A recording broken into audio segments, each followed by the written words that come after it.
For question number 9 on the final exam review, we need to evaluate the following, showing all of our work, and give an exact answer. If the answer is a number, we don't want to round it. So, for this one, we're going to look at it and we're going to say, we notice that there's a 3 constant just floating out in front of part A, this guy right here. So, we're going to rewrite this as 3 times the integral secant squared negative 8x dx. Now, this negative 8x is somewhat troublesome, so what we need to do in order to do this integral is we are going to come in with a substitution. In general, anytime that you see a situation that would cause you to need to do a chain rule, if you're taking a derivative, you need to do a U-Substitution while integrating. So we take the derivative, and we get this. Solving it for dx is usually a good idea, so we can get to here. And we're going to make our substitution. So instead of dx, we'll have this du over 8, and instead of having a negative 8x, we'll have a u. Our integral becomes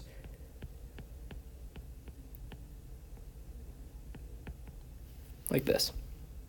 Evaluating this for our integral will give us 3 over negative 8 times tangent of u plus c.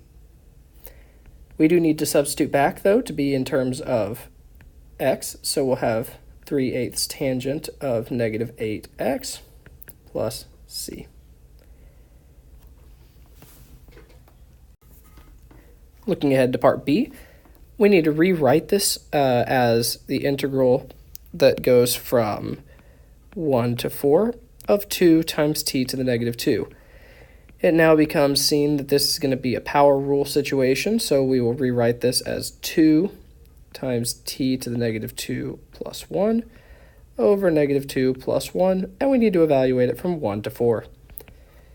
Evaluating it from 1 to 4 gives us 2 times our 4 to the negative 1 over negative 1 minus 1 to the negative 1 over negative 1. Or writing that all out gives us 3 over 2. Looking at part C, this is one of those times that we have to remember one of our special rules. In this case, it's the fundamental theorem of calculus 2, which says that if we take a derivative of an integral that is bounded from a constant to some expression, and let's make that of t, then we get the same thing as if we took f of x prime times g of f of x. So in this case, since we're going just up until x, we know that the derivative term here would be 1, and so we're able to go straight to the solution as being sine of x divided by x. The final one requires us to do one more U-Substitution, and our U-Substitution in this case is going to be tangent. So we'll choose our u as tangent of x, remembering from the earlier problem where we said the derivative of tangent was secant squared, or rather we did it in reverse, saying the integral of secant squared was tangent. This allows us to make the substitution because we see that secant squared dx is in our original term. So we can rewrite our integral as the integral of 1 over u du. This is we can integrate this then to get the natural log, the absolute value of u, plus c, and we substitute back in to get the natural log of the absolute value, tangent of x, plus c, because we see our u value substituted back in.